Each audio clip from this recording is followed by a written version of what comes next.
Very good morning to all of you. 21 अप्रैल को civil services day मनाया जाता है, ठीक है। तो सिविल सर्विसेज डे के ओकेजन पे आज एक्सटेम्पोर स्पीच कंपटीशन है, ठीक है। इस कंपटीशन में आप लोगों को कुछ रैंडम टॉपिक्स दिए जाएंगे और उन टॉपिक्स पे आपको अपनी बात रखनी होगी, जिससे कि आपकी एक पर्सनैलिटी इन्हांस होगी और एज अ सिविल एस्पिरेंट आपको ये बताने का मौका भी मिलेगा कि आप उन टॉपिक्स पर क्या सोचते हो, आपके अपने पॉइंट ऑफ व्यूज़ क्या हैं, आपके अपने थॉट्स क्या हैं। तो वो चीज़ें आप अपने अपने लोगों के बीच में रख सकते हैं, ठीक है। बाकी इस स्पीच कंपटीशन से जुड़े जो भी रूल्स एंड रेगुलेशंस हैं वो हमारे ऑनरेबल सर वीरेंद्र सर आप लोगों को बता देंगे। और आज की इस कंपटीशन के जो जज हैं वो सर हैं हमारे बीच में। एक बार जोरदार तालियां सर के लिए। और हम आशा करते हैं कि इस कंपटीशन में आप लोग अपनी बातों को अनबायस्ड तरीके से प्रेजेंट करेंगे और जो भी चीज़ें होंगी उनको प्रेजेंट करके और इस कंपटीशन में एक अच्छी पोजीशन को अचीव करेंगे। All the very best. Thank you. बार आप लोग अपने लिए तालियां बजा लीजिए। और ये तालियां इसलिए हैं क्योंकि सबसे बड़ी चीज होती है कि किसी भी चीज को स्टार्ट करने की हिम्मत होना।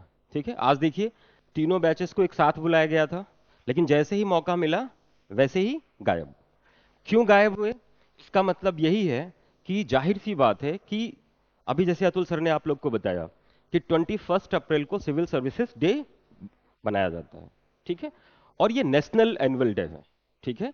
और सिविल सर्विसेज डे मनाने की जो परंपरा स्टार्ट हुई, अगर आप देखेंगे तो वॉरेन हेस्टिंग्स ने क्या किया था, स्टार्ट किया था। फिर कॉर्नवालिस ने उसको धीरे धीरे क्या किया, फंक्शंस में लेकर आए। और कॉर्नवालिस को ही क्या कहा जाता है, father of civil services in India. और उस समय जो सिविल सर्विसेज होते थे उस समय उनको आईसीएस बोला जाता था, है ना। और उस तरीके से बाद में आफ्टर इंडिपेंडेंस ये कैसे स्टार्ट हुआ, जब पहली बार 21 अप्रैल को जो सरदार वल्लभ भाई पटेल जो हमारे क्या थे, होम मिनिस्टर थे, उन्होंने पहली बार उन सारे ट्रेनर्स के साथ में बैठ के डिस्कशन किया जो उस साल सिविल सर्विसेज से क्रैक करके उस एग्जाम को आए हुए थे।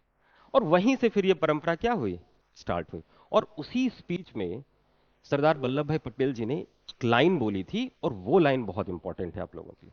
उन्होंने कहा था ये जो सिविल सर्वेंट हैं, ये जो पब्लिक सर्वेंट हैं, ये भारत के कौन है, ये भारत के स्टील फ्रेम है। उन्होंने एक टर्म दिया था, स्टील फ्रेम ऑफ इंडिया। और जब सिविल सर्विसेज डे आप मनाते हैं उस समय हम लेजिस्लेशन, जुडिशरी या अदर किसी भी सर्वेंट्स के बारे में बात नहीं करते हैं, या उनके बारे में ऐसी कोई चीज नहीं। क्यों? क्योंकि जो बैकबोन है एडमिनिस्ट्रेशन का, फंक्शन का, वो कौन है? सिविल सर्वेंट नहीं है, आप लोग हैं। कौन लोग हैं? आप लोग। और इस प्रकार के जो डिबेट कंपटीशन है वो आपकी पर्सनैलिटी को, आपके व्यक्तित्व को, क्योंकि सिविल सर्वेंट होने का मतलब ये नहीं केवल आपको किताब की चीजें याद होनी चाहिए। सिविल सर्वेंट होने का मतलब ये है कि आपका जो डिसीजन मेकिंग है एकदम एक्सटेम्पोर, अचानक से कोई चीज, कोई सिचुएशन आपके सामने आ गई और उस सिचुएशन में आपका रिएक्शन क्या होगा, वो सबसे ज्यादा इंपॉर्टेंट है। और इसी वजह से आज जो स्पीच कंपटीशन रखा गया है उसमें टॉपिक आपको नहीं बताया गया है, और डरना भी नहीं है। जैसे जब हमें गुस्सा आता है, किसी से झगड़ा होता है, तो हम सोचते हैं तो क्या हमारे बोलेंगे, वो भी सेंट्रल एशिया नहीं, के ट्राइब थे। और उसमें इंस्टेंट रिएक्शन देते हैं। और फिर बाद में खुश होते हैं, चलो आज अच्छा उसको अच्छे से सबक क्या कर दिया, सिखा दिया। तो जो पर्सनालिटी होती है वो बहुत इंपॉर्टेंट होती है। सबसे महत्वपूर्ण चीज है कि घर से निकलकर क्लास तक पहुंचना, और इस क्लास से निकलकर या वहां से उस सीट से उठकर कहां तक आना, इस मंच पर आना। यहां तक पहुंचते पहुंचते अगर आप इस मंच पर पहुंच गए, उसके बाद में जो आपका फेयर है, जो आपका डर है, वो क्या हो जाएगा, धीरे धीरे खत्म होने लगेगा। और ये सब चीजें आपकी पर्सनालिटी को बहुत तेजी से क्या करती हैं, ग्रूम। जब आप थर्ड स्टेज ऑफ एग्जाम के स्टेज पर पहुंचेंगे, यानी कि पर्सनालिटी टेस्ट, और अगर ऐसे कितने भी कंपटीशन में आपने पार्टिसिपेट किया, मैं निश्चित तौर पर कह सकता हूं कि आपको कभी भी इंटरव्यू से डर नहीं लगेगा। बहुत आसानी से आप क्या करेंगे कि जो इंटरव्यूअर के जो क्वेश्चंस हैं उनको आप क्या कर सकते हैं, सॉल्व। ठीक है, तो आना है, पर्ची उठाना है, ठीक है। और 30 सेकेंड का आपको टाइम होगा, थोड़ा सा सोचना है, और फिर जो मेजर मेजर आप 5 पॉइंट सोच लेंगे कि मुझे किन किन 5 पॉइंट्स पर क्या करना है, बोलना है, राइट। और उसके बाद में 2 मिनट का आपके पास टाइम होगा। 2 मिनट में अपनी बात को क्या करना है, रखना है। ठीक है, सोचना है। अच्छा, कैसे स्टार्ट करेंगे? जो टॉपिक आपको मिला है उसको आप हिस्ट्री से रिलेट कर सकते हैं, ज्योग्राफी, इकोनॉमी, पॉलिटी, सोसाइटी, आपके आसपास की चीजें क्या हो सकती हैं, करंट में गवर्नमेंट कैसे काम कर रही है, तो रिलेट करते हुए अपनी बात को क्या करना है, कहना है। ठीक है, तो 2 मिनट का टाइम होगा, एक ही पर्ची उठाना है, टॉपिक उस पर्ची में लिखा हुआ है, और उसके बाद में आपको क्या करना है, उस पर कुछ ना कुछ बोलना है, अपने कंटेंट जो आप बोलना चाह रहे हैं। आपके स्पीच खत्म होने के बाद में एक क्वेश्चन जो ऑडियंस है वो क्या कर सकती है, पूछ सकती है, लेकिन क्रॉस क्वेश्चन नहीं पूछ सकती है कि आपने ऐसा क्यों बोला, आपने ऐसा क्यों कहा। एक क्वेश्चन कोई भी जो कैंडिडेट है उनसे पूछ सकते हैं जो स्पीच उन्होंने क्या किया है, दिया है। ठीक है, और उसके बाद में 1 बाय 1 करके आपको अपने कंटेंट को एक एक लोगों को आना, और कोशिश करना है कि सभी लोग इस मंच पर क्या करें, आए, सब कुछ तो बोलें। जो टॉपिक्स उसमें लिखा हुआ है उसमें ऐसा कुछ भी नहीं है, या ऐसा कोई टॉपिक नहीं जिनके बारे में आप नहीं जानते हैं। तो एक बार फिर से तालियां बजाइए अपने लिए। So wish you all the best. ठीक है, एकदम कॉन्फिडेंट तरीके से क्या करना है, स्टार्ट करना है। अब मैं अतुल सर से रिक्वेस्ट करूंगा कि वो 1 बाय 1 करके आप लोगों से इस प्रोग्राम को क्या करें, स्टार्ट करें। Thank you so much sir, एक बार जोरदार तालियां वीरेंद्र सर के लिए। तो कंपटीशन शुरू करते हैं। पहले कौन आना चाहेगा? रश्मि के लिए एक बार जोरदार तालियां। रश्मि आप लोगों के बीच हैं और एक टॉपिक रश्मि यहाँ से चूज करेंगी और आप लोगों के सामने वो अपनी बात को रखेंगे। Please welcome.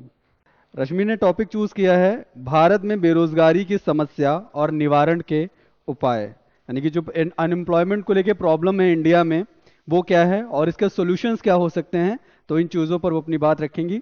तो एक बार उनकी हौसला अफजाई के लिए आप लोग तालियां बजा दीजिए। ठीक है। Good morning everyone. I am Rashmi Singh and today I am very much grateful कि मुझे अपॉर्चुनिटी मिली इस मंच पे आने की। और आज का जो मेरा टॉपिक है वो है भारत में बेरोजगारी की समस्या और निवारण के उपाय, विच इज़ लाइक कि हमारे देश में अनएम्प्लॉयमेंट इतनी ज़्यादा क्यों है और वो समस्या कैसे बनी हुई है और उसका निवारण करने के लिए हम क्या क्या उपाय अपना सकते हैं।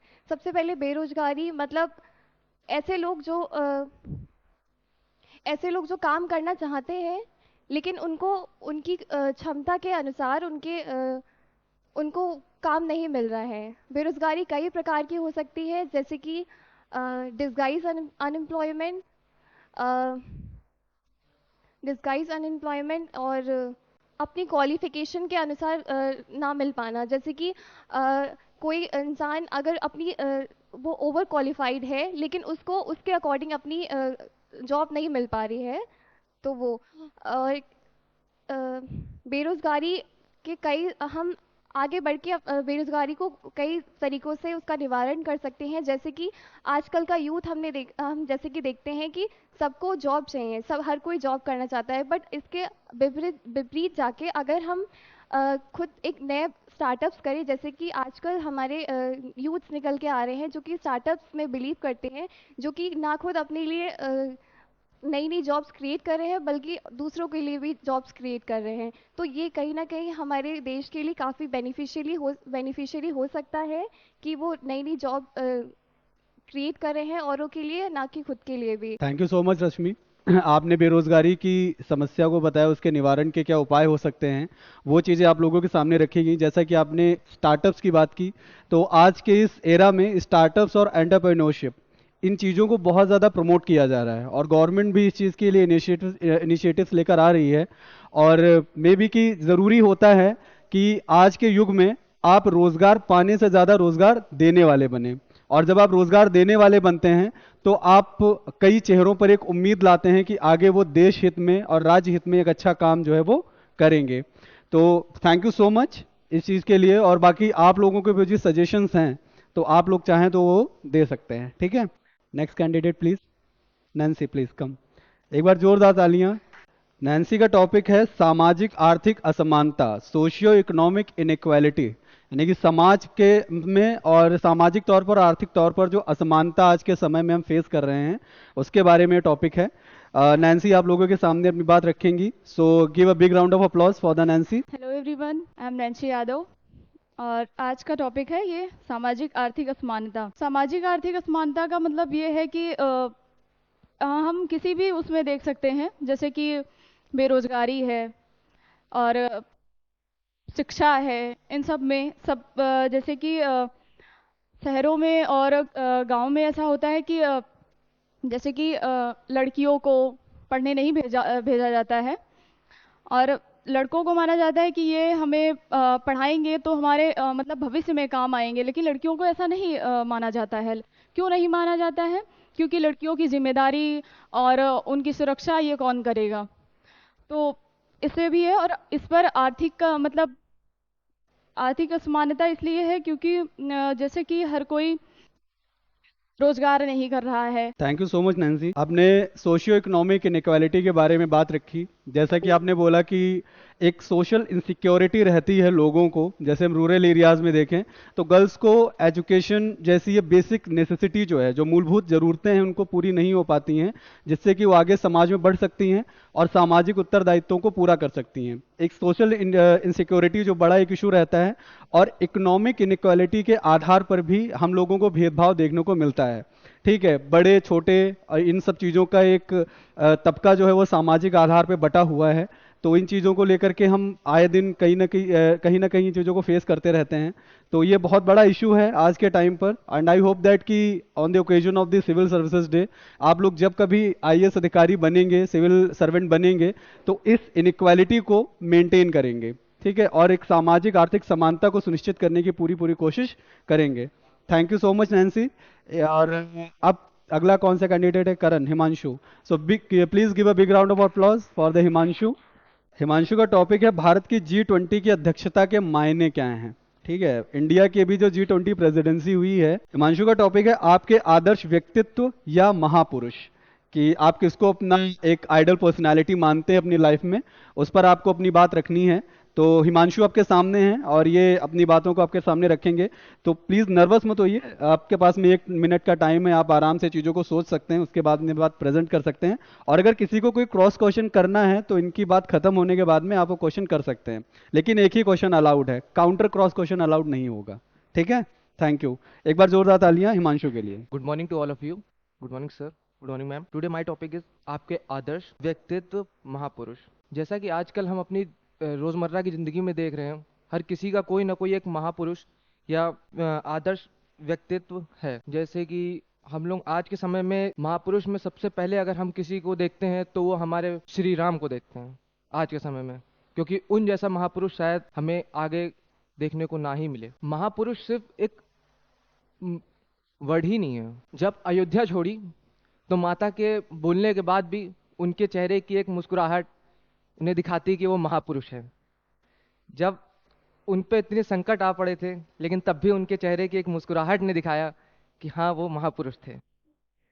इतना सब कुछ हो जाने के बावजूद भी अगर वो अपनी मुश्किलों से हार नहीं रहे हैं, हर चीज़ का सामना कर रहे हैं, तो हाँ ये महापुरुष है। और ऐसे ही हमारे समय समय पे महापुरुष देखने को मिले, जैसे भीमराव अंबेडकर जी। जैसे आजकल में हम सब जानते हैं कि उनके साथ जो भी हुआ था सही नहीं हुआ था, जो भी भेदभाव हुआ सही नहीं हुआ, लेकिन तब भी उन्होंने जब उनके हाथ में जब संविधान बनाने की बात आई तो उन्होंने कोई भी ऐसा भेदभाव नहीं रखा जैसा उनके साथ हुआ था। चाहते तो वो भी कर सकते थे, लेकिन उन्होंने नहीं किया। तो कहीं ना कहीं वो भी एक महापुरुष की श्रेणी में आते हैं। धन्यवाद। Thank you so much Himanshu कि आपने अपने महापुरुष के बारे में बताया कि भगवान श्री राम को आप अपना महापुरुष मानते हैं। और देखा भी जाए तो भगवान श्री राम से हमें बहुत कुछ सीखने को मिलता है, और सबसे बड़ी सीख ये मिलती है कि सफलता त्याग मांगती है। उन्होंने अपने जीवन में बहुत बड़ा त्याग किया, और गृह त्याग से बड़ा कोई त्याग नहीं होता। चाहे भगवान बुद्ध की बात करें या फिर भगवान श्री राम की। और भगवान श्री राम तभी भगवान बन गए जब वो वन गए। तो उनका एक बहुत इंपॉर्टेंट रोल भारतीय समाज में देखने को मिलता है। और आपने बाबा साहब भीमराव अंबेडकर की बात बताई, तो उन्होंने भी बहुत भेदभाव झेला, एक सामाजिक असमानता का दंश झेला इस भारतीय समाज में, और फाइनली वो एक ऐसी पोस्ट पर, ऐसी पोजीशन पर गए कि एक भारत की संविधान सभा के अध्यक्ष बने। ठीक है, तो उनका भी काफ़ी रोल रहा है। तो thank you so much Himanshu अपनी बात रखने के लिए। And next candidate please welcome. Arvind के लिए जोरदार तालियां। अरविंद का भाई टॉपिक है, काफ़ी ज्वलंत मुद्दा है, बर्निंग इशू है, और हो सकता है कि आगे ये उसी पोजीशन पर जाएं या ना जाएं, वो इनकी अपनी मंशा है। इनका टॉपिक है, यदि आप उत्तर प्रदेश के मुख्यमंत्री होते तो माफिया राज को कैसे खत्म करते। तो आप बहुत जोरदार डालिए। तो अब देखते हैं कि अरविंद जो है नायक के अनिल कपूर की भूमिका निभाते हैं या अपनी खुद की भूमिका निभाते हैं। तो इस चीज़ के लिए एक बार अरविंद के लिए जोरदार तालियां। और अरविंद, आपने सामने अपनी बात रखी। जैसा कि आप लोग जान रहे हैं कि मेरा नाम अरविंद सिंह है। अभी सर ने बताया भी कि मेरा नाम अरविंद है, आप लोग जान चुके हैं। मैं उत्तर प्रदेश न्यायिक सेवा की तैयारी कर रहा हूं और यही प्रबुद्ध PCSJ अकेडमी से। जैसा कि मेरा विषय है कि यदि मैं उत्तर प्रदेश का मुख्यमंत्री बना तो माफिया राज मैं कैसे खत्म करूंगा, उत्तर प्रदेश का मुख्यमंत्री बन जाऊं। जैसा कि आप लोग जान रहे हैं कि जो इस समय हमारा लोकतंत्र है, चूंकि मैं विधि का छात्र भी हूं, तो उसमें बहुत सारी अनियमितताएं हैं। अगर हम देखें कि शैक्षणिक दृष्टि से देखें तो हम पढ़ने के लिए बहुत सारे दर्शन, बहुत सारे आदर्श पढ़ते हैं, लेकिन जो वास्तविक अगर हम सामान्य पृष्ठभूमि पे जाएं, जहां से हम लोग आ रहे हैं, चूंकि मैं गांव से जुड़ा हुआ हूं और छोटी छोटी कैसी समस्याएं किस क्षेत्र में है मैं हर चीज़ से वाकिफ हूँ। जैसा कि अभी इसमें जो मेन बिंदु है कि माफिया राज को आप कैसे खत्म करेंगे। जैसे आप देखें कि बहुत सारी सरकार रही, एक के बाद एक क्रमिक तरीके से सरकारें आती जाती रहती हैं। तो सपा सरकार है, इसमें बहुत सारे गुंडे, जो मूलभूत बात है कि जैसे अतीक अहमद, मुख्तार अंसारी, इन लोगों ने अपना आपराधिक इतिहास बनाया, बहुत बड़ी क्रिमिनल हिस्ट्री इन लोगों की हो गई, क्योंकि उसकी परिणत अभी आप देख रहे हैं किसी का इनकाउंटर कर दिया जा रहा है।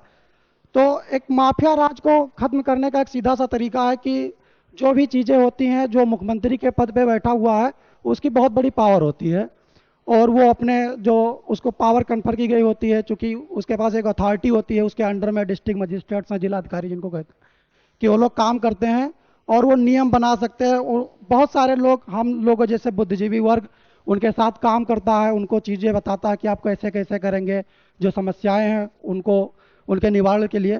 अगर मैं मुख्यमंत्री बन गया तो देखिए, ला जो है, अगर मैं विधि का व्यक्तित्व रखता हूं तो जैसा अभी सरकार कर रही है कि इनकाउंटर कर दे रही है या किसी के साथ बहुत रिजिड प्रोसीडिंग अप्लाई करती है, तो वो तो एक अलग बात हो गई। लेकिन अगर आप मुख्यमंत्री बन गए हैं तो आप इनिशियल स्टेज पे चीज़ों को संभाल सकते हैं, क्योंकि चीज़ें आपके सामने ही घटनाएं घटित होती रहती हैं। तो पहले तो आप इस चीज़ को प्रिवेंट करें कि कोई भी अधिकारी जो अपराधी है, जब वो प्राथमिक अवस्था में है अपने, तो आप उसको बढ़ने ही न दें, वहीं पे आप उसको दाब दें, खत्म कर दें उसको। क्योंकि जब वो उसका एक बहुत बड़ा इतिहास हो जाता है, बहुत लोग उसके सपोर्ट में आ जाते हैं, तब आप उसके खिलाफ कोई प्रोसीडिंग करते हैं, तो इससे क्या होता है कि समाज में तनाव होता है, लाइन ऑर्डर जो वो पब्लिक पीस है वो सब डिस्ट्रॉयड होती है। जैसे अभी अतीक को मारा गया तो लोग डरे हुए थे कि 144 इंफोर्स कर दी गई एक CRPC की, ठीक है, कि जो पब्लिक पीस है वो किसी तरीके से जो लोक प्रशांति हो, विक्षुब्ध ना हो। तो अगर मैं मुख्यमंत्री बन गया तो सबसे पहला बिंदु मैंने अभी उसको बता भी दिया कि मैं प्राथमिक स्तर पर ही ऐसे माफियाओं को उठने नहीं दूंगा। दूसरी बात है कि अगर वो कोई अपराध करते हैं तो जो हमारा दांडिक विधान है उसमें बहुत सारी प्रक्रियाएं दी गई हैं, जिनके माध्यम से कितना भी कोई बड़ा अपराधी हो उसको रोका जा सकता है, प्रिवेंट किया जा सकता है। और इसके अलावा जैसे गवर्नमेंट इनकाउंटर कर रही है, तो इनकाउंटर एक बहुत रिजिड प्रोसीडिंग है। एक ये समझिए कि ये पर्सनल लिबर्टी या जो लोगों की जिंदगी है उसको लेना होता है। जैसे आर्टिकल 21 कहता है कि किसी भी व्यक्ति को उसके प्राणियों दैहिक स्वतंत्रता से वंचित नहीं किया जाएगा तो केवल विधि द्वारा स्थापित प्रक्रिया। मतलब माफिया के साथ आपको माफिया वाला व्यवहार नहीं करना है कि आप भी माफिया हो जाइए। आप हमेशा विध विरुद्ध काम मत करिए, विधिपूर्ण कार्य करिए, जिससे जो माफिया है उनको आप रोक सकें। बहुत सारे बिंदु हैं, अभी इसे बोलें तो बहुत बड़ी चर्चा हो जाएगी और लोगों को अवसर नहीं मिलेगा, इसलिए मैं अपनी बात को यही समाप्त करता हूं। Thank you. के लिए आप सीधा से ये जानिए कि हम लोग की सबकी एक आइडेंटिटी है कि आप डिस्ट्रिक्ट में हैं, डिस्ट्रिक्ट में किस तहसील से हैं, किस तहसील में किस आप थाने के अंतर्गत आते हैं, आपकी ग्राम सभा क्या है, या आप कहाँ ग्राम सभा में रह रही हैं कि नगर पालिका में, तो आपकी एक आइडेंटिटी है। चूंकि आप सिटीजन ऑफ इंडिया हैं, आप कोई भी क्राइम करते हैं तो वो क्राइम जैसे ही उजागर होता है तो आपने जिसके विरुद्ध अपराध किया वो थाने भाग के जाता है, तो आपकी एक वहाँ क्रिमिनल हिस्ट्री बनती है कि आपने कौन सा अपराध किया, कॉग्निजेबल, नॉन कॉग्निजेबल, कॉग्निजेबल करके गए 154 में FIR लिख जाएगी, तो वहाँ डॉक्यूमेंट रिकॉर्ड हो गया कि आप अपराधी हैं। अब आपका देखा जाएगा कि आपके खानदान में इससे पहले कोई अपराध किया है या नहीं किया है, आप कई बार उसी अपराध को कर देते हैं तो हैबिचुअल ऑफेंडर हो जाते हैं। इसलिए आपकी आइडेंटिटी तो पहले ही हो गई कि आपने ये अपराध किया, यानी कि अब गवर्नमेंट के पास एक डॉक्यूमेंट है कि आपके नाम पहली एफआईआर लिखी गई है, यानी कि आप अपराध के पहले चरण पे हैं। तो ये तरीका है जानने का कि अब कौन सा अपराधी उठ रहा है। और समाज में सरकार के पास सारी बातें पहुंच जाती है। जैसे अब जो officer in-charge of police station है वो उस चीज़ को रेफर करता है पुलिस अधीक्षक के पास। पुलिस अधीक्षक के जानकारी में बात आना मतलब कि ये हायरकी में बात जा रही है, धीरे धीरे आईजी डीआईजी और ऊपर तक पुलिस प्रशासन में बात चली जाती है। वो प्रशासनिक कार्य कर रहे हैं, वो बात सरकार तक पहुंचा देते हैं। तो इस माध्यम से हम जान सकते हैं कि कौन सा व्यक्ति अभी अपराध के पहले चरण में है या अपराधी बनने का प्रयास कर रहा है। जैसे आप देखती हैं समाज में कि अभी जो छोटे छोटे बच्चे ट्रेंड चल रहा है कि पिस्टल दिखा के रील बनाना या गाड़ी पे ऐसे ऐसे स्टैंड करना, वो सब क्या है? वो दिखा रहा है कि इनका व्यक्तित्व उस दिशा में बढ़ रहा है कि आगे चल के अपराधी बनेंगे। उनके हाव भाव, उनकी भाव भंगिमा या उनका जो समाज में व्यवहार करने का तरीका है उससे स्पष्ट हो जाता है। Thank you so much Arvind, एक बार जोरदार ताली अरविंद के लिए। आपने बहुत ही बेहतर तरीके से अपनी बात को रखा कि अगर आप उत्तर प्रदेश के मुख्यमंत्री बन जाते हैं तो आपकी क्या भूमिका रहेगी।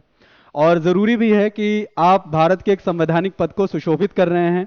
You are the representative of the people, आप जनता के प्रतिनिधि हैं।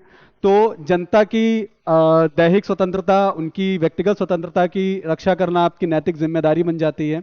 और रही बात माफियाओं की, तो आपने जो पॉइंट्स रखे कि प्राथमिक स्तर पर आप माफियाओं को उठने नहीं देंगे, एक लीगल प्रोसीडिंग के थ्रू उनको रोकने की पूरी कोशिश करेंगे। और एनकाउंटर कोई फाइनल सॉल्यूशन नहीं है किसी भी माफिया को खत्म करने का। उसके लिए संविधान है, उसके अंदर दिए गए उसके संहिताएं हैं, उसके नियम हैं, कायदे हैं, कानून हैं। तो वो लीगल प्रोसीडिंग के थ्रू कानून अपना काम करेगी। ठीक है, तो इन मुद्दों को हमारे बीच रखने के लिए आपका एक बार बहुत बहुत धन्यवाद। और इस क्रम में मैं आगे बुलाना चाहूंगा आंचल को। आंचल के लिए जोरदार तालियां। आंचल का टॉपिक है कि आपके सपनों का भारत की क्या विशेषताएं होंगी, आपके जो सपनों का भारत है आप उसमें क्या देखना चाहती हैं। तो ये आपका टॉपिक है। एक बार आंचल के लिए जोरदार तालियां। तो आंचल आप लोगों के सामने रखेंगी कि एक नए भारत के निर्माण में उनकी क्या भूमिका है, वो क्या सोचती हैं, उनके क्या सपने हैं। तो थैंक यू सो मच आंचल। जैसा कि आप सबको सर ने बताया कि मेरा नाम आंचल है, तो मेरा जो टॉपिक है वो है आपके सपनों का भारत में क्या विशेषता होगी। तो मैं अगर अपने सपनों की बात करूं तो मेरे सपने कुछ ज़्यादा लंबे भी नहीं है और कुछ ज़्यादा छोटे भी नहीं है। बस हाँ, एक विकसित देश और एक जैसे कि बात हो रही है कि विश्व गुरु बनना, या फिर तो उस लाइन में मैं विश्व गुरु के बनने में दो पंक्तियां निवेदित करना चाहती हूँ कि लग चुकी है तलब अब मंजिल की, खुद को आग में झोंक देंगे। लग चुकी है अब तलब मंजिल की, खुद को आग में झोंक देंगे। ठोकरें कहती हैं मारी जाएगी, हौसले कहते हैं देख लेंगे। तो इस बात से मैं कहना चाहूँगी कि अगर भारत को मैं देखना चाहूँ भविष्य में मेरा भारत कैसा होगा, तो मैं देखना चाहूँगी कि भविष्य में जो अभी भी हमारे समाज में बहुत सी विभिन्नताएं हैं और बहुत से जाति व्यवस्था या फिर शहरों में ख़त्म हो गई पर गांवों में अभी भी है, शिक्षा से लेके स्वास्थ्य से लेके और बेरोजगारी, जो जैसा कि 2-3 बार लोगों ने बेरोजगारी का नाम लिया। बेरोजगारी, तो बेरोजगारी की समस्या तो है ही। अब बेरोजगारी है तो वो इसलिए भी है क्योंकि लोग एजुकेटेड नहीं है। गांव में इतना लोग नहीं जानते कि हम अगर गैर सरकारी काम करें या फिर गवर्नमेंट जॉब करें या फिर प्राइवेट जॉब करें, इतना लोगों को नहीं पता क्योंकि वो शिक्षित नहीं है, तभी वो बेरोजगार हैं। अगर वो शिक्षित होते तब उनको पता होता कि वो कुछ भी काम ऐसा कर सकते हैं जिससे उनकी बेरोजगारी दूर हो सकती है। और जैसे कि विभिन्नताएं में अगर लड़कियों की बात करूं तो अभी भी हमारे समाज में बहुत सी लड़कियां पिछड़ी हुई हैं, बहुत सी जातिवाद है, मैं खुद ही अपने गांव की बात करूं तो मैं अपने मोहल्ले की ऐसी पहली लड़की हूं जिसने 12th पास किया है। वहां तो लोग हाई स्कूल भी पास नहीं होते हैं जहां मैं रहती हूं। तो जब मैं घर से बाहर निकली थी रहने, मतलब यहाँ लखनऊ आई थी या फिर अब भी मैं घर जाती हूँ तो बहुत से सवाल होते हैं कि अकेले रहती हैं, हॉस्टल में रहती हैं, पढ़ती हैं तो अकेले रहती है, रूम पे कोई और रहता है, रूम के पड़ोस में लड़के रहते हैं या फिर ऐसे। पर उनका मुझ पे कोई फ़र्क नहीं पड़ता, फैमिली पे कोई फ़र्क नहीं पड़ता क्योंकि उनको विश्वास था तभी उन्होंने भेजा। और अगर मैं इतना सोचूंगी तो मुझे अपने सपनों के लिए फ़िलहाल तो खुला आसमान चाहिए। तब मैं कहना चाहूँगी कि जो आजकल की बेटियां हैं मैं उनके लिए कहना चाहूँगी, अखंड दीप्त ज्योति सी जलेंगी बेटियां, समय के साथ साथ ही चलेंगी बेटियां, आएंगी चमक उनमें कुंदन के सरीखे, खुद को तपा तपा के जब गलेंगी बेटियां, ऋण छुट चुका है युद्ध का ऐलान हो चुका, माथे पे भस्म भूत खुद मलेंगी बेटियां, प्रचंड मुंड खंडनी रूपु विनाशकारिणी मकालिके के रूप में ढलेंगी बेटियां। जिस जहां को उसने सदियों से संवारा, जिस जहां को उसने सदियों से संवारा, अंजुमन में फूलेंगी फलेंगी बेटियां, प्रचंड मुंड खंडनी रूपु विनाशकारिणी मकालिके के रूप में ढलेंगी बेटियां।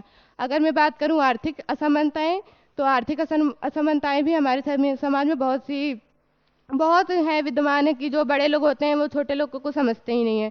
उनका कहना होता है कि हाँ हम तो हाई सोसाइटी के हैं, लोअर सोसाइटी में लोग ऐसे होते हैं, साथ में बैठाते तक नहीं है। अगर आप बाहर जाएंगे तो हाई सोसाइटी के लोग जो होते हैं लोअर सोसाइटी के साथ में बैठने में उनको शर्म आती है, तो वो मजदूर को बिल्कुल मजदूर नहीं समझते हैं। वो अगर कोई किसी बड़े आदमी के घर में कोई काम कर रहा है तो उसको मजदूर नहीं समझेंगे कि हाँ इंसान है, इसको इंसानियत दिखाएं।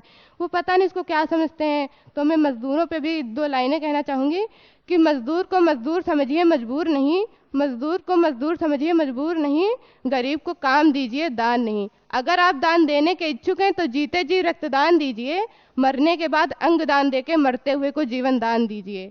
हमारे समाज में अभी भी बहुत सी विभिन्नताएं हैं। कोई इंसान भूखा है, हम उसको खाना नहीं देंगे, हमारे वहाँ खाना वेस्ट हो रहा है। अगर सुबह का खाना शाम को रखा है हम वो फेंक देंगे, लेकिन हम किसी दूसरे को नहीं दे सकते हैं।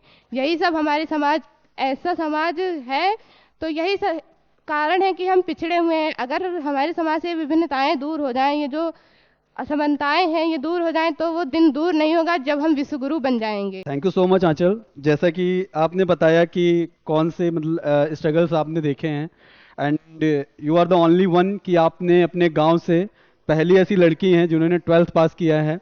और ऐसे बहुत से बच्चे हैं, ऐसी बहुत सी बच्चियां हैं जो कि बहुत सा ऐसा दंश झेलती हैं समाज का, ऐसी बहुत सी बातें झेलती हैं कि आप वहाँ जा कर के कौन सा महारानी विक्टोरिया बन जाएंगी या चीज़ें हासिल कर लेंगी। तो उनके लिए यही है कि अभी तो असली उड़ान बाकी है, जीवन के कई इम्तिहान बाकी हैं, अभी तो नापी है मुट्ठी भर जमीन तुमने, अभी तो पूरा आसमान बाकी है।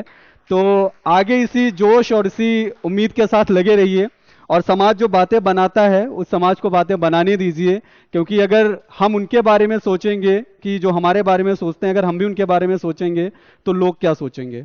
ठीक है, तो उनको सोचते। और बाकी रही बात कि आपके सपनों का भारत कैसा होगा, तो नए भारत के निर्माण की ओर हम अग्रसर हैं। बहुत सी चीज़ें बदली हैं, बहुत से परिवर्तन हमने अपने सामने देखे हैं। 1991 में एलपीजी मॉडल से लेकर के और आज के इस डिजिटल एरा में हमने प्रवेश किया है, तो बहुत कुछ अचीव किया है और बहुत कुछ भी हासिल करना बाकी है।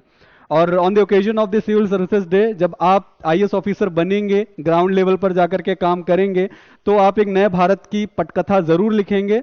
और जो नामी आईएएस ऑफिसर्स हमारे बीच में रहे हैं, ठीक है, तो उनका और आपका नाम जो है उन्हीं के तरह स्वर्णिम अक्षरों में इतिहास में लिखा जाएगा। ये मेरी बहुत सारी आशाएं हैं और बहुत उम्मीदें आप लोगों के साथ में। तो इसी क्रम को आगे बढ़ाते हैं। अगला नाम कौन है? कीर्ति। कीर्ति के लिए जोरदार तालियां। कीर्ति का टॉपिक है कि आज महात्मा गांधी जी के किन आदर्शों को समाज की ज्यादा आवश्यकता है। महात्मा गांधी जो कि राष्ट्रपिता हैं हमारे, उनके बारे में हम सभी लोग जानते हैं, तो अच्छा टॉपिक है, आप बोल सकते हो। ठीक है, जो भी उनके आदर्श हैं, आप क्या सीखते हो उनसे, समाज को किस जरूरत है, आप उस पर अपनी बात रख सकते good morning everyone, my name is Kirti Verma and my topic is Mahatma Gandhi ji के किन आदर्शों को समाज की ज़्यादा आवश्यकता है। As we know that Mahatma Gandhi is the most great father of our nation, and his ideology were the most known about him, and his ideology are most given in the DPSP of our constitution, where there are provisions given regarding no drinks and drugs, which are Gandhian principles, and there are more description about discrimination, about caste. Mahatma Gandhi provided some special provision for SC, ST and other backward classes, and there are many provisions given in DPSP about Mahatma Gandhi ideology, like village panchayat, organization of village panchayat, and organization of animal husbandry and agriculture husbandry, organization for industrialization for farmers. These are all provisions of Mahatma Gandhi, and he was a very great person, and he was the man who contributed in our independence. Thank you. Thank you so much Kirti, आपने अपनी बात रखी कि महात्मा गांधी जी के किन आदर्शों को आप समाज के में ज़्यादा आवश्यक मानते हैं। तो Mahatma Gandhi who is the father of the nation, उन्होंने बहुत बड़ा कंट्रीब्यूशन किया देश की आज़ादी में, और उनका जो लास्ट में कीर्ति ने आंसर दिया सर के क्वेश्चन का कि उन्होंने क्वालिटी को मेंटेन रखा, समानता को मेंटेन रखा। और अगर हम बात करें तो महात्मा गांधी अपना पॉलिटिकल मेंटोर मानते थे गोपाल कृष्ण गोखले को। और गोपाल कृष्ण गोखले जी ने काफ़ी पहले से ही आज़ादी की लड़ाई, आज़ादी की मुहिम छेड़ दी थी, लेकिन फिर भी वो आज़ादी हासिल ना कर सके। लेकिन उसके पीछे क्या रीज़न रहा कि एक इंसान आता है और उसके पीछे पूरा का पूरा मजमा, पूरा का पूरा जुलूस चल देता है। रीज़न बिहाइंड इट कि गांधी ने जब भारत का दौरा किया तो देखा कि बहुत सारे लोग जो हैं वो एक वक्त की रोटी नहीं नसीब हो रही है, तन पे कपड़ा नहीं नसीब हो रहा है, तो उन्होंने वैसा ही लाइफस्टाइल अडॉप्ट कर लिया। और जब आप उस लाइफस्टाइल को अडॉप्ट कर लिया उन्होंने, तो लोगों को लगा ये तो हमारे ही बीच का कोई इंसान है।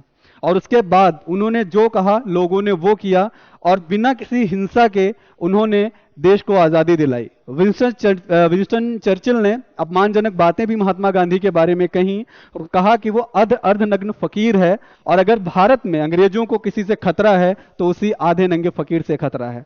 तो एक ऐसी शख्सियत महात्मा गांधी हमारे देश के बीच में रहे और उन्होंने हमें आज अंग्रेजों की गुलामी से आज़ादी दिलाई। तो एक बार जोरदार तालियां महात्मा गांधी जी के कंट्रीब्यूशन के लिए। और आगे इस क्रम को बढ़ाते हैं। Who is the next? Navneet के लिए जोरदार तालियां। भाई नवनीत जी के लिए टॉपिक है कि यदि आप भारत के प्रधानमंत्री हो तो क्या करेंगे, 5 बड़े निर्णय बताइए। तो नवनीत जी देखें मोदी जी को कंपटीशन दे पाते हैं कि नहीं, तो आपकी बातें जनता के समक्ष। गुड मॉर्निंग एवरीवन, मैं नवनीत कुमार। मेरा टॉपिक है या अगर मैं भारत का प्रधानमंत्री होता तो क्या करता। तो सबसे पहले मेरे लिए कि भारत का अगर निर्माण करना है तो उसके लिए एजुकेशन ज़रूरी है। तो मैं एजुकेशन इंफ्रास्ट्रक्चर और क्वालिटी पे उसका ध्यान देता, और टीचर स्टूडेंट का रेशियो जो भारत में बहुत ज़्यादा देखने को मिलता है, जिसकी वजह से क्वालिटी ऑफ एजुकेशन नहीं मिल पाती है, उसका ध्यान देना बहुत ज़रूरी है, उसको कम करना है। और दूसरा फिर स्टार्टअप्स की बात करता कि भारत में लोग जो हैं कि सरकारी नौकरी की तरफ बहुत ज़्यादा बढ़ते हैं। आज हज़ारों लोग प्रिपरेशन भी कर रहे हैं, कुछ होते हैं उनको नौकरी मिल पाती है या नहीं मिल पाती है, लेकिन उसके लिए दूसरा ऑप्शन भी है कि स्वरोजगार या स्टार्टअप या एंटरप्रेन्योरशिप, जिससे कि आप खुद को रोजगार मिलेगा ही मिलेगा, लेकिन आप दूसरों को भी दे पाएंगे, जिससे कि भारत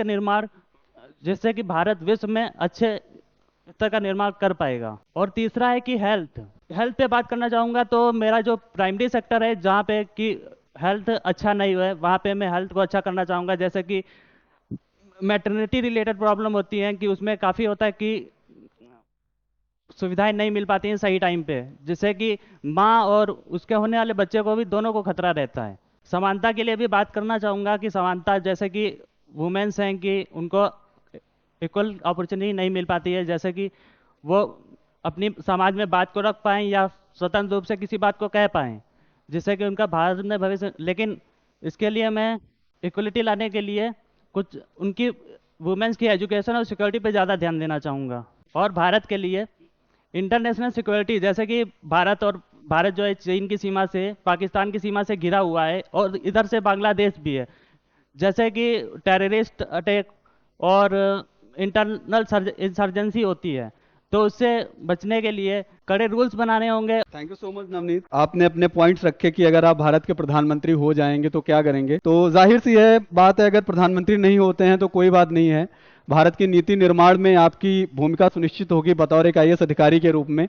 और जो आपने पॉइंट्स रखे कि एंटरप्रेन्योरशिप, स्टार्टअप्स को बहुत ज़्यादा प्रमोट करेंगे, इंटरनेशनल सिक्योरिटी एक बहुत बड़ा कंसर्न है, वो भी हमारे लिए बहुत ज़्यादा ज़रूरी है कि हम अपने एक्सटर्नल थ्रेट से, जो हमारे बाह्य खतरे हैं, उनसे कैसे सुरक्षा को सुनिश्चित करें। ठीक है। और उसके क्रम में जो एजुकेशन सिस्टम की आपने बात करी, तो स्टूडेंट और टीचर्स का एक बहुत बड़ा रेशियो हमें देखने को मिलता है। पता चला कि 500 या 600 स्टूडेंट्स के बीच में केवल एक ही टीचर वहाँ पे अपॉइंट है। तो इतने बड़े मास में, इतनी बड़ी नंबर में एक टीचर के लिए टैकल कर पाना काफ़ी ज़्यादा मुश्किल होता है। तो और हालांकि भी रिसेंटली गवर्नमेंट भी न्यू एजुकेशन पॉलिसी लेकर के आई है। अब ये न्यू एजुकेशन पॉलिसी कहाँ तक कारगर होती है ये तो आने वाला वक्त बताएगा। अगर आई होप दैट कि बहुत अच्छे लेवल पे ये वर्क करे, और इसमें जो भी कोई अमेंडमेंट समय रहते या फिर ज़रूरत के आधार पर होंगे तो आप लोग उसमें अपनी भूमिका जो है वो सुनिश्चित करेंगे। एक बार जोरदार तालियां नवनीत के लिए, थैंक यू सो मच। और शालिनी या शिप्रा? Shalini, okay, welcome Shalini. अगले क्रम में शालिनी को मैं बुला रहा हूँ, एक बार जोरदार तालियां शालिनी के लिए। शालिनी का टॉपिक है कि वर्तमान समय में भारत में शिक्षा व्यवस्था में क्या कमियां हैं। तो नवनीत की ने जो बातें रखी हैं उसी में आप अपनी कुछ बातों को जोड़ेंगी। तो एजुकेशन सिस्टम के लिए जो भी उनमें कमियां हैं, जो भी जो फ्लॉप डाउनफॉल्स हैं, उनको क्या कैसे देखती हैं, तो उसके लिए शालिनी आपके बीच में है। Good morning, ma'am. Good morning, sir. Hello, everyone. Myself, Salini Srivastav, and I'm doing graduation and also I'm preparing for UPSC. So, my topic is वर्तमान समय में भारत में शिक्षा व्यवस्था में क्या कमियां हैं। ओके, तो let's discuss firstly about primary education. जो हम देखते हैं प्राइमरी एजुकेशन में, वहाँ पे हम देखते हैं कि जो सरकारियाँ टीचर होते हैं वो उनकी जॉब तो लग जाती है, लेकिन फिर वो उस स्कूल में जाते हैं और वो इतनी अच्छी प्रोवाइड नहीं करती, क्योंकि उन्हें लगता है कि मेरी तो जॉब सिक्योरिटी है, अब हमें कोई निकाल नहीं सकता, तो वो उतना अच्छे ध्यान नहीं देते हैं compare to private school. Private school में डिसिप्लिन होती है, मैनर्स होते हैं, पढ़ाई भी अच्छी होती है और काफ़ी फोकस किया जाता है कि बच्चों को इन्हांस किया जाए अच्छी एजुकेशन में। लेकिन प्राइमरी एजुकेशन में ऐसा कुछ नहीं है। तो हमें फर्स्टली प्राइमरी एजुकेशन को अच्छे से उस पर वर्क करना चाहिए। जैसे कि हम अभी प्राइम मिनिस्टर फोकस भी कर रहे हैं उस पर, जैसे कि मिड डे मील स्कीम लाया है, जिससे बच्चे और आएँ और क्या कहते हैं और स्कूल भी अच्छे से परफॉर्म करें। और कोविड टाइम में हमने देखा है कि काफ़ी बच्चों का लॉस हुआ है पढ़ाई में, जो कि ऑनलाइन से बहुत छोटे बच्चे भी अब देखते हैं कि वो मैथमेटिक्स उतने अच्छे से नहीं कर पाते हैं, या फिर इंग्लिश उनकी इतनी अच्छी प्रोनाउंसिएशन नहीं हो पाती, क्योंकि उनकी ऑनलाइन की वजह से उनका बहुत लॉस हुआ है। Not everyone cooperate with online classes. So तो अब न्यू एजुकेशन पॉलिसी भी लाया गया है, जिसमें सब प्राइमरी एजुकेशन वेज सेकेंडरी एजुकेशन पे भी फोकस ज़्यादा किया गया है कि अच्छे से अच्छे उसको इन्हांस किया जाए।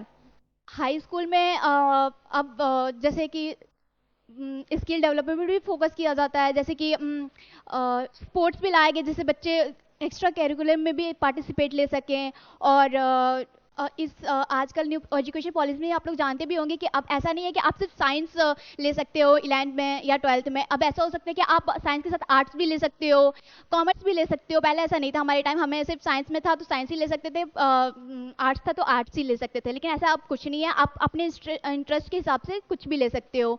सो ये चीज़ें सब अच्छी की जा रही है अब।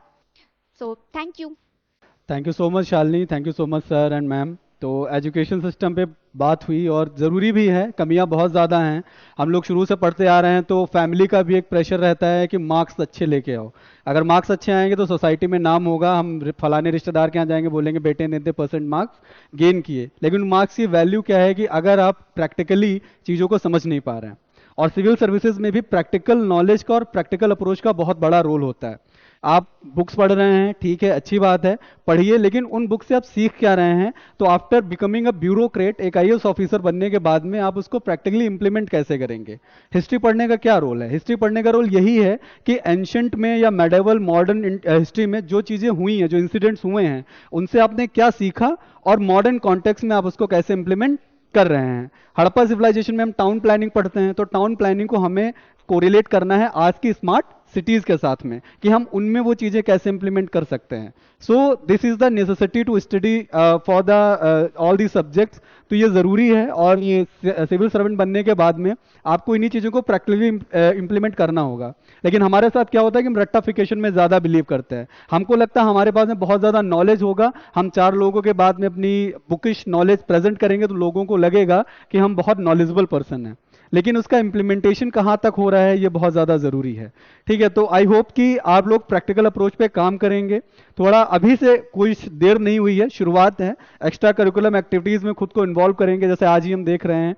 ठीक है, कई सारे लोगों ने गोला मार दिया कि क्या ही है, तो लेकिन इस सब चीज़ों का बहुत बड़ा रोल होता है।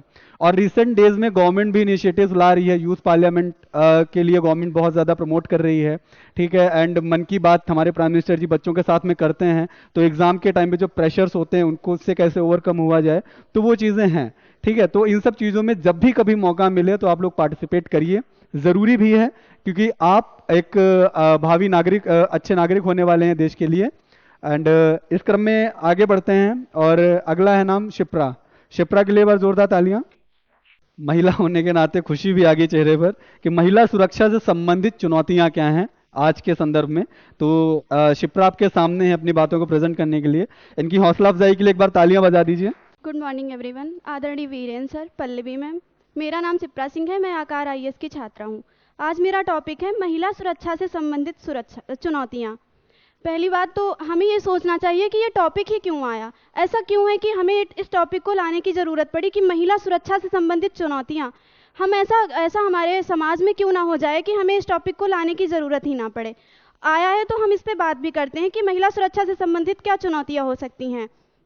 हालांकि हमारी सरकार बहुत से ऐसे कार्य कर रही है जिससे हमें सुरक्षा प्राप्त हो रही है। पहले योगी सरकार से पहले हम होता था कि रात में अगर 9 बज गए हैं उसके बाद अगर हमें घर से बाहर जाना है तो हमें सोचना पड़ता था हम जाएं, अकेले जाएं या किसी को लेके जाएं। बट आज हमारी ये प्रॉब्लम सॉल्व हो रही है, धीरे धीरे और सॉल्व होती जाएगी और अब तो हम कहीं भी अकेले आ जा सकते हैं। और इसके लिए सबसे पहली बात तो ये है कि हमें खुद महिला सुरक्षा के लिए सबसे पहले महिला को ही उसकी जिम्मेदारी लेनी होगी। हमें ये लगता है कि अगर हम सबसे ज़्यादा एक बात होती है ना समाज में, जैसे हम महिला हैं तो हमारी मम्मी कभी कहती हैं कि तुम अकेले मत जाओ, तो वो भी तो एक महिला है, अगर वो कहेंगी तो हम पे तो वो असर आएगा ही ना। पापा ये कहें तो सही लगता है, लेकिन अगर मम्मी ये कह रही हैं अकेले मत जाओ तो एक महिला हो के वो ये कह रही हैं तो ये तो गलत है ना। तो महिला सुरक्षा के लिए हम महिलाओं को भी सबसे पहले सुरक्षित मतलब एक मजबूत फैसला लेना होगा। महिला सुरक्षा संबंधित दूसरी चुनौतियों में होगा कि हम देखते हैं जैसे पुलिस फोर्स है, उसमें महिलाओं की संख्या कम है। हम अपनी बात एक महिला से ज़्यादा बेटर तरीके से कर सकते हैं जैसे कि एक मेल वर्जन से ज़्यादा। हालांकि ऐसा नहीं है, अब तो मतलब महिलाएं भी बहुत ज़्यादा आगे बढ़ रही हैं। तो मेरा मानना है कि महिला सुरक्षा के लिए हर राज्य में महिला पुलिस होनी चाहिए और हमें बाकायदा बहुत से नंबर प्राप्त हैं जैसे 100, 102, 104, ऐसे फीमेल के लिए बहुत सी सुरक्षाएं मतलब हमें आजकल तो प्राप्त हो रही हैं। सबसे पहले तो एक चुनौती ये आती है, जब एक परिवार में एक लड़की का जन्म होता है तो सबसे पहले ये सोचा जाता है कि इसका जब आगे चल के इसकी शादी करनी होगी तो इसके लिए दहेज देना पड़ेगा। तो ये भी एक हमारे लिए बहुत बड़ी चुनौती खड़ी होती है, क्योंकि रोजगार तो महिलाओं के लिए रोजगार तो अवेलेबल हैं, हम मानते हैं अवेलेबल हैं, लेकिन बहुत सारे रोजगार ऐसे अवेलेबल हैं जिन पे हमें ये कह दिया जाता है ये महिला है, ये उस हिसाब से काम नहीं कर पाएगी। क्यों नहीं कर पाएगी? करते हैं हम और करेंगे भी। तो ऐसा ये धारणा समाज में बनी हुई है कि महिला है इस तरीके से काम नहीं कर पाएगी। और दहेज प्रथा अब तो महिला मतलब ये होता है कि अगर लड़की सुंदर नहीं है तो उसके लिए हमें ज़्यादा दहेज देना पड़ेगा। तो ये जो समाज में जो भ्रांतियाँ बनी हुई है ना, इन्हें मिटाना पड़ेगा हमें। और इनके लिए महिलाओं का पढ़ना भी बहुत आवश्यक है। और मैं महिलाओं के लिए 2 पंक्तियाँ कहना चाहूँगी कि बेटी को यदि मिलेगा उन्मुक्त प्रिय गगन, बनकर के वह परिंदा कर देगी जगमगन। अवतार सद्गुणों का बेटी हमारी शान, अवसर तो दे के देखें बेटी बढ़ाती मान। धन्यवाद। बहुत अच्छा बोला आपने शिप्रा, आपने बहुत अच्छा बोला, ठीक है, और बहुत अच्छा बोलने का फ्लो आपका बहुत अच्छा है, ठीक है। बाकी मुझे कुछ बच्चों से कहना है कि सभी लोग अच्छा कर रहे हो, थोड़ा सा अपनी बातों को समेटने की ज़रूरत है। बात महिलाओं की आती है तो 2 पंक्तियां मैं भी कहना चाहूँगी। देखो, महिला सुरक्षा में सबसे पहले जैसे कहा कि सबसे ज़्यादा जो प्रॉब्लम आती हैं बच्चों को वो ये आती हैं, जैसे महिलाएं घर से निकलती हैं तो ये बात सच है कि हमारी मम्मियाँ ही टोकती हैं कि ऐसे कपड़े मत पहनो, सुनो शाम हो गई मत जाओ, अरे भाई को साथ लेके चले जाओ। मतलब मैं अपना काम करने जाऊँ, साथ में मुझे भाई को ले जाना ज़रूरी है, वो अपना टाइम वेस्ट करके मेरे साथ जाएगा। तो इस सबसे ज़्यादा महिलाओं को ही अपनी सुरक्षा लेने की ज़रूरत है। और महिलाओं में सबसे पहले हमारी मम्मी, हमारी दादी, हमारी बुआ लोगों को उन्हें भरोसा करना होगा कि हमारी बिटिया या हमारी भतीजी जो है वो अपना काम कर सकती है। तो इस संदर्भ में हम कह सकते हैं कि महिलाओं को सबसे पहले अपने आप पर भरोसा करने की ज़रूरत है, ठीक है। खुद को स्ट्रांग करने की ज़रूरत है। हमारी पहचान हमारे चेहरे के सुनहलेपन से या हमारे शारीरिक भूगोल से नहीं होनी चाहिए, हमारे व्यक्तित्व से होनी चाहिए। तो हमारी पहचान हमारे व्यक्तित्व से है, इसलिए मैं कहना चाहूँगी अपनी बात को कंक्लूड करते हुए कि नाकाम नहीं मैं नारी हूँ, मैं एक एक पर भारी हूँ, ठीक है। चूड़ी वाले इन हाथों को मंजिल तक ले जाना है, सबको ये दिखलाना है, हाँ हमको बतलाना है, नाकाम नहीं मैं नारी हूँ। Thank you so much ma'am. आपने हम लोगों के सामने अपनी बात रखी। और महिला सुरक्षा एक बहुत बड़ी चुनौती है आज के टाइम पर। हम लोग देखते हैं कि एक नवजात बच्चियां हैं या फिर 13-14 साल की बच्चियां हैं, बलात्कार के शिकार हो जाती हैं, रेप जैसे एक ब्रूटल केसेस हमारे सामने आए दिन मीडिया में बने रहते हैं। तो इन सब चीज़ों के लिए हमें और आपको ही आगे आना होगा और हमें ही अपनी सोच बदलनी होगी, क्योंकि जब हम बदलेंगे तभी युग बदलेगा, तभी समाज बदलेगा। और जैसा शिप्रा ने भी बताया कि जो बच्चियां हैं तो उनको लेके एक सोशल इनसिक्योरिटी रहती है, सामाजिक असुरक्षा रहती है। बहुत सी बच्चियां हैं कि शाम को 7 या 8 बजे से के बाद बाहर निकलना अपने को फील नहीं करती हैं।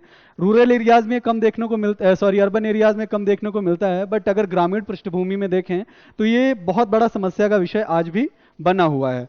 तो इन सब चीज़ों के लिए हमें इस सिविल सर्विसेज डे के मौके पर एक प्रतिज्ञा लेनी होगी, एक ओथ लेनी होगी कि जब भी कभी हम संवैधानिक पद पर सुशोभित होंगे या हमें कोई ऐसी अथॉरिटी मिलेगी भारत के एक नागरिक के तौर पर या फिर भारत के एक प्रशासनिक अधिकारी के तौर पर, तो हम महिला सुरक्षा के संदर्भ में अपनी एक महती भूमिका निभाएंगे और इस दिशा में, इस क्षेत्र में एक बहुत ही अच्छा सुशोभित कार्य जो है वो करेंगे। तो इस क्रम को आगे बढ़ाते हैं। अगला नाम जो मैं ले रहा हूं वो है अर्चना का। तो अर्चना आएंगी, उनका देखते हैं कौन सा टॉपिक है और वो आप लोगों के सामने अपनी बात रखेंगी। अर्चना का टॉपिक है, क्या समान नागरिक संहिता यूनिफॉर्म सिविल कोड के लागू करने का समय आ गया है? तो इस पर अर्चना अपनी बात रखेंगी। तो एक बार अर्चना के लिए जोरदार तालियां। Good morning all of you. Good morning ma'am, good morning sir.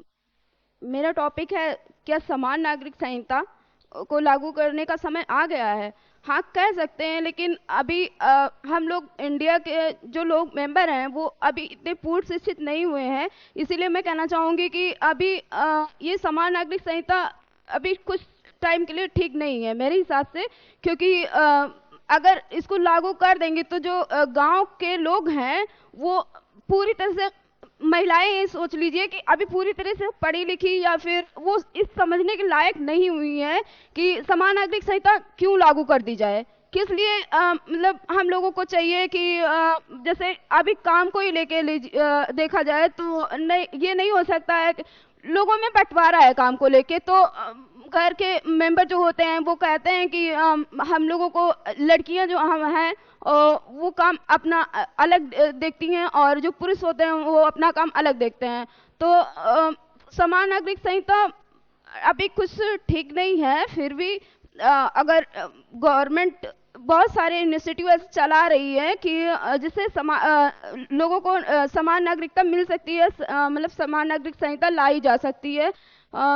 Bharat में अभी बहुत सी लोग ऐसे हैं जो बिलो पॉवर्टी लाइन को मतलब नीचे हैं, और कह सकते हैं कि देखा जाए तो जो पूर्वी देश हैं वो अभी मतलब इंडिया, और उसमें डिफरेंस किया जाए तो बहुत अभी इंडिया ज़्यादा सक्षम नहीं हुई है, लेकिन होने का प्रयास कर रही है। बहुत से इनिशिएटिव ऐसे हैं जो गवर्नमेंट, जैसे मिड डे मील स्कीम अभी बताया गया, उसके तहत चलाया जा रहा है को बच्चों को, और शिक्षा के लिए भी बहुत सारे डिजिटल इनिशिएटिव चलाए जा रहे हैं। तो कह सकते हैं कि हाँ लागू की जा सकती है, लेकिन अभी पूर्ण रूप से सहमत नहीं है। Thank you sir. बात मुस्लिम और हिंदू की नहीं है, इसमें सारी जो कम्युनिटी हैं उनको देखा जाए तो बहुत सारे लोग ऐसे हैं जो अभी बुजुर्ग लोगों को ले लिया जाए ना गांव में, तो बहुत सारे लोग अभी उस चीज़ को एक्सेप्ट नहीं कर पाएंगे, क्योंकि वो नहीं चाहते, वो उसी रूल में रहना चाहते हैं जो वर्षों से फॉलो होते हुए आ रहे हों। सर ऐसा भी तो बोला गया है संविधान में कि बहुत मतलब जो डीपीएसपी के राइट्स दिए गए हैं लोगों को, वो धीरे धीरे हमारे मौलिक अधिकारों में आ जाएंगे, लेकिन अभी ऐसा मतलब पॉसिबल नहीं हुआ है कि हाँ, जैसे अभी एजुकेशन पॉलिसी, वो एजुकेशन को अडॉप्ट किया गया फंडामेंटल राइट में, तो वैसे ही हम कर सकते हैं, लेकिन अभी नहीं कर सकते हैं क्योंकि अभी इसके लिए टाइम वो पूरा हुआ नहीं है शायद। थैंक यू सो मच अर्चना, आपने यूसीसी पे बात रखी। तो यूसीसी का मैं एक बात बता दूं आपको कि जो यूनिफॉर्म सिविल कोड है ये हमारे डीपीएसपी यानी कि directive principle of state policy में आर्टिकल 44 के अंतर्गत आता है, और इसका बेसिकली मतलब है कि ये एक विधिक ढांचा है, एक लीगल स्ट्रक्चर है जिसके तहत बात की जाती है कि धार्मिक आधार पर कि मैरिजेस को लेकर के या फिर अडॉप्टेशन को लेकर के तो जो है वो नियम बनाया जाए, और जो नियम है ये सबके लिए समान नियम होने चाहिए। ठीक है, धार्मिक आधार पर किसी भी तरीके का भेदभाव नहीं होना चाहिए। जैसे आज के परिप्रेक्ष्य में अगर हम देखें तो मुस्लिम्स के लिए उनका अपना मुस्लिम पर्सनल लॉ है, हिंदू के मैरिजेस के लिए हिंदू मैरिज एक्ट जो है वो एग्जिस्ट कर रहा है। तो कहने का मतलब ओवरऑल ये है कि जब सब चीज़ें समान हो जाएंगी तो हम समानता की जो बात करते हैं तो समानता की दृष्टि में हम इंटरनेशनल लेवल पर बराबर आएंगे। और आंचल ने जैसे कि बोला कि अगर हम इंप्लीमेंट करेंगे तो चीज़ों को वो हैबिचुअल हो जाएगा। जब डिजिटल इंडिया की बात हो रही थी, डिजिटल ऑनलाइन ट्रांजैक्शंस, ये सब चीज़ों की बात हो रही थी, तो ये भी बहुत बड़ा मुद्दा था कि हम देखा जब नेटवर्किंग में उतने ज़्यादा स्ट्रांग नहीं है, कि हमारा नेटवर्क जो है वो बहुत वीक है, हम कनेक्टिविटी कैसे गांव तक मेंटेन करेंगे। लेकिन आज के टाइम पर ये है चीज़ें लॉन्च हुई और आज के टाइम में गांव-गांव में हर घर में एक मोबाइल फ़ोन है, लोग कनेक्टेड हैं सोशल मीडिया के थ्रू, यूट्यूब के थ्रू, और उनको अवेयरनेस और इन्फॉर्मेशन मिल रही है। भाई एक चाय वाला भी कहाँ तक पढ़ा लिखा है, लेकिन उसने पेटीएम का यूज़ करना सीख लिया, फ़ोन पे का यूज़ करना सीख लिया। आजकल आप छोटी मोटी चीज़ें लेते हैं तो उनको 2-3 रुपए 10 रुपए जो भी है आप ऑनलाइन ट्रांजैक्शन करते हो, तो वो चीज़ें हैबिट में आ जाती हैं फिर धीरे धीरे। और नए इंडिया, सने से बोला कि this is a new India, तो नया भारत है, नई चीज़ें हैं, नई चीज़ें आएंगी, हम लोग उसको एक्सेप्ट करेंगे, अडॉप्ट करेंगे और आगे वो एग्जिस्ट करेंगी। तो थैंक यू सो मच इस चीज़ के लिए। बाकी नेक्स्ट कैंडिडेट आ जाओ। कार्तिकेय के लिए जोरदार तालियां। कार्तिकेय का टॉपिक है भारत। दूसरा था जनसंख्या नियोजन यानी कि पॉपुलेशन प्लानिंग। आज अभी रिसेंटली न्यूज आई है, उसमें यह है कि हमने चाइना को क्रॉस कर दिया पॉपुलेशन में और इंडिया जो है पहले नंबर पर आ गया। किसी भी चीज में ना हो लेकिन पॉपुलेशन में हम लोग पहले नंबर पे आ गए हैं। ठीक है, तो जनसंख्या नियोजन पर बात रखेंगे कार्तिकेय आप लोगों के सामने। एक बार जोरदार तालियां कार्तिकेय के लिए। सभी लोगों को नमस्ते। मैं आकार आईएएस के जूनियर बैच से हूँ। जैसा कि मेरा टॉपिक है जनसंख्या नियोजन, तो अभी अभी आपने कल ही न्यूज़ देखी होगी कि हम लोग चाइना को पीछे छोड़ के सबसे ज़्यादा जनसंख्या वाले देश बन चुके हैं। इससे बहुत खुशी की बात कहें या फिर दुख की बात कहें, कहा नहीं जा सकता। अगर जनसंख्या की बात किया जाए तो हमारे पास एक पॉजिटिव पॉइंट इसका ये भी है कि हमारे पास जो जनसंख्या है वो उसमें ज़्यादातर यूथ है, और कहा जाता है कि जो यूथ होता है वो एक देश का स्टील फ्रेम होता है। तो अगर हम अपने यूथ को अच्छे से स्किल दें और हेल्थ दें और एजुकेशन वगैरह जो कुछ है वो दें, मेन जो बेसिक नीड है, तो हम अपने देश को बहुत ज़्यादा आगे ले जा सकते हैं। लेकिन वहीं दूसरे शब्दों में अगर इसके जनसंख्या के नुकसान या नेगेटिव पॉइंट देखें तो इतनी बड़ी जनसंख्या के लिए खाना उपलब्ध कराना और बेसिक शिक्षा देना, हेल्थ देना एक बहुत बड़ी जिम्मेदारी हो जाती है किसी भी सरकार के लिए। कार्तिकेय का टॉपिक था पॉपुलेशन प्लानिंग, जनसंख्या नियोजन। तो हमें पता भी है कि हम लोग फर्स्ट नंबर पे आ गए पॉपुलेशन में, तो पॉपुलेशन कंट्रोल करना, उसकी प्लानिंग करना बहुत ज़्यादा ज़रूरी है, क्योंकि जनसंख्या जिस हिसाब से बढ़ेगी उस हिसाब से मांग बढ़ेगी, और जब मांग बढ़ेगी तो संसाधनों की आपूर्ति कर पाना उस लेवल से सुनिश्चित नहीं हो पाता है, और जब संसाधनों की आपूर्ति नहीं हो पाएगी तो फिर महंगाई या मुद्रास्फीति जो है वो जोर पकड़ेगी। तो इस चीज़ के लिए ज़रूरी भी है और गवर्नमेंट भी इस चीज़ के लिए प्लान कर रही है।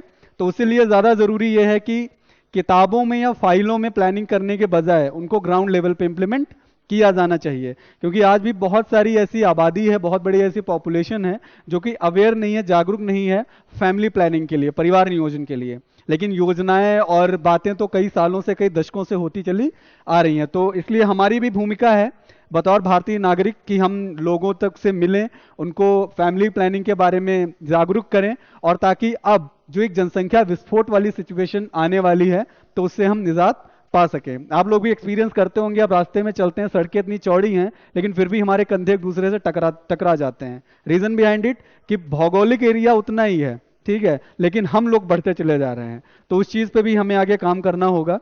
एंड नेक्स्ट कैंडिडेट कोई, ठीक है, रीना के लिए एक बार जोरदार तालियां। रीना हमारे फाउंडेशन बैच के स्टूडेंट हैं। रीना का टॉपिक है भारत एक धर्मनिरपेक्ष राज्य है, India is a secular country.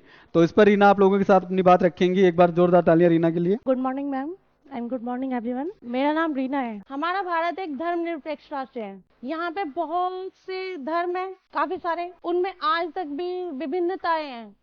जैसे कि धर्म छोड़ो, जाति को लेके ही है, धर्म तो अलग अलग है।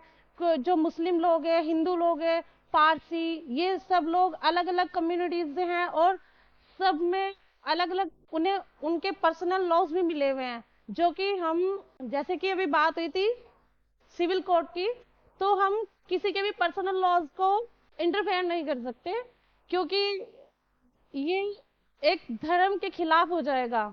अगर हम इसमें इंटरफेयर करते हैं तो अलग अलग जो धर्म है उनमें दंगे होने स्टार्ट हो जाएंगे। अगर हम एकदम से सिविल कोड लाएंगे तो एकदम से दंगा होगा, फिर वही सिचुएशंस आ जाएंगी कि यहाँ पे लड़ाई हो रही है, झगड़े हो रहे हैं। तो इसलिए अभी सिविल कोड को भी लाना सही नहीं है। और धर्मनिरपेक्ष राज्य तो ऑलरेडी है ही हमारा Bharat. Thank you so much Reena. Tanya के लिए जोरदार तालियां। तान्या का टॉपिक है भारतीय युवा एवं उनकी समस्याएं। हमारा जो यूथ है इंडिया का, उनकी क्या प्रॉब्लम्स हैं और वो क्या है, तो इस बारे में तान्या आप लोगों के बीच अपनी बात रखेंगी। एक बार तालियां बजा दिए तान्या के लिए। गुड मॉर्निंग एवरीवन, मेरा नाम तान्या गुप्ता है और मैं 10+2 बैच से बिलोंग करती हूँ।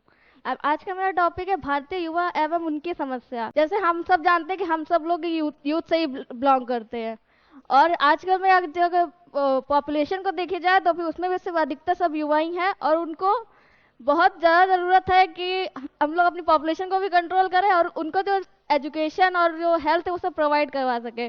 और अगर यहाँ पर युवा की समस्या को देखा जाए तो उनको भी पॉपुलेशन की वजह से काफ़ी सारी समस्या फेस करनी पड़ती है। कॉलेज में एडमिशन के लिए अगर एडमिशन फॉर्म भरे जाते हैं, अधिकतर से ज़्यादा फिल हो जाते हैं, आखिरी में जब पेमेंट दी जाती है तब उनका एडमिशन होता है। और बाकी अगर उसमें फूड के बारे में देखें तो फूड की सिक्योरिटी के लिए भी ये ज़्यादा ज़रूरी है कि पॉपुलेशन को कंट्रोल करा जाए।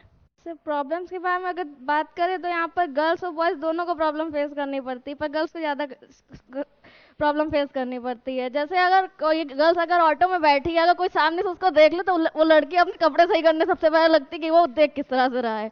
ये सब लोग फेस कर चुके होंगे। और फिर अगर उनका देखा जाए तो इस बात भी जो है, कुछ लोग ऐसे होते हैं जो बहुत बुरी तरह से बात करते हैं। अगर आप भीड़ में जा रहे हैं तो वो आपको गलत तरह से टच कर सकते हैं, इसमें भी आपको बहुत ज़्यादा वो लगता है। और इस मेंटालिटी को कंट्रोल करने के लिए एजुकेशन सिस्टम को भी अभी अच्छे से करना चाहिए, क्योंकि एजुकेशन में अगर बचपन से ही बच्चों को बताया जाए कि आप वुमेन्स की रिस्पेक्ट करें, इस तरह से रहें, उनको इस तरह से इज्जत दें, तो फिर जब वो बड़े हो जाएंगे तो वो वुमेन्स के लिए भी एक अच्छी वो रहेगी, तो उनको डर के नहीं झेलना पड़ेगा। जो सोचते हैं कि आज अभी निकले हैं या अभी निकले हैं कि अभी बाद में निकले, रात के 9 बजे के बाद निकलने में भी डर लगता है। यहाँ पर गांव वाले एरिया में ज़्यादा होता है, पर लेकिन ये शहरी एरिया में थोड़ा कम होता है ये, और मैं यहीं से बिलोंग करती हूँ, इस वजह से। थैंक यू तान्या, आपने जो भारतीय युवा है उसकी समस्या के बारे में बात रखी। और आज अगर हम देखें तो भारत एक युवा शक्ति बन रहा है और युवा पॉपुलेशन, जो युवा जनसंख्या है वो बहुत ज़्यादा है देश में। और युवा जितना सशक्त होगा देश उतना ही सशक्त होगा, क्योंकि जो ओल्ड पॉपुलेशन होती है वो इतना कंट्रीब्यूशन नहीं करती। और आज के टाइम पे अगर हम देखें तो यूपीएससी यानी कि यूनियन पब्लिक सर्विस कमीशन भी, या जो भी अदर कमीशंस हैं, वो यूथ को ज़्यादा प्रायोरिटी दे रहे हैं सिलेक्शंस में। जो टॉप रैंकर्स आप देखोगे तो वो यूथ ही ज़्यादा सिलेक्ट हो रहे हैं। रीज़न बिहाइंड इट, क्योंकि यूथ एक ऐसी ऊर्जा है, एक ऐसी सकारात्मक ऊर्जा है जो कि पूरे तन्मयता के साथ में काम करता है। उसके अंदर किसी भी तरीके का ना लालच है, ना मोह है, ना माया है। तो उसका बस एक ही जज्बा होता है कि हम देश के लिए, परिवार के लिए, समाज के लिए कुछ बेहतर कर सकें। और अगर सेना की बात करें तो सेना में भी आप लोग देखते होंगे कि 18 साल की उम्र से ही भर्तियां जो है वो शुरू हो जाती हैं, क्योंकि वो जज्बा, वो हौसला जो है वो बुलंद रहता है। और जब हम एक एज बढ़ती जाती है, हम 30, 32, 35 के होते जाते हैं, तो हमारा मानसिक तनाव बढ़ता जाता है, मानसिकता उस लेवल पे काम नहीं करती है, वो पॉजिटिव एनर्जी नहीं रहती है। तो इस वजह से जो यूथ है, यूथ का सशक्त होना बहुत ज़्यादा ज़रूरी है। प्रॉब्लम्स भी हैं आज के टाइम पर कुछ युवाओं की। तो प्रॉब्लम्स रोजगार को लेकर के समस्या है कि बेरोजगारी एक बहुत बड़ा मुद्दा है आज के समय में। तो बेरोजगारी के लिए भी जो है सरकार आने वाले समय में या अभी भी इनिशिएटिव्स ला रही है, चीज़ें कर रही हैं, तो उसके लिए भी एक हमें समस्या देखने को मिलती है। दूसरी चीज़ है कि गर्ल्स वो भी यूथ में ही आती हैं बहुत सारी, तो उनकी सिक्योरिटी को लेकर के प्रॉब्लम है, ठीक है। तो ये भी एक समस्या हमें समाज में देखने को मिलती है। और उसके अलावा जो अगली चीज़ है कि युवाओं के लिए थोड़ा डिविएशन, जो एक भटकाव वाली स्थिति है। बहुत से बच्चे ऐसे हैं कि बहुत ज़्यादा टाइम सोशल मीडिया पर यूज़ करते हैं, कंज्यूम करते हैं, तो वो कहीं ना कहीं वेस्ट ऑफ टाइम लगता है, मोबाइल पे रील्स देखना या शॉर्ट्स देखना।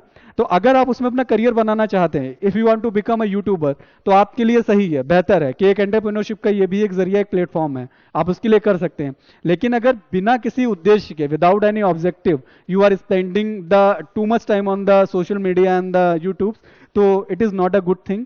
तो इसके लिए भी आपको जो है आगे काम करना होगा। तो कई सारी समस्याएं हैं जो हमें देखनी है और हमें आगे चल करके इन समस्याओं पे बात भी करनी है, ठीक है।